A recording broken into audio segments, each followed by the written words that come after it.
Maxim sayangkan sopir angkutan kota protes keberadaan transportasi online di Ambon berpengaruh terhadap pendapatan.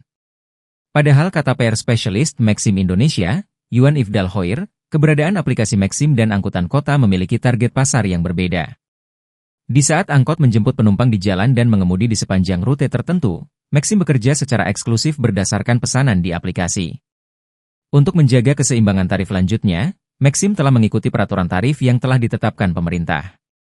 Hal itu melalui peraturan yang tertuang dalam Keputusan Menteri Perhubungan Nomor KP 667 Tahun 2022 untuk Zona 3 meliputi wilayah Kalimantan, Sulawesi, NTB, NTT, Maluku, Papua, dan sekitarnya.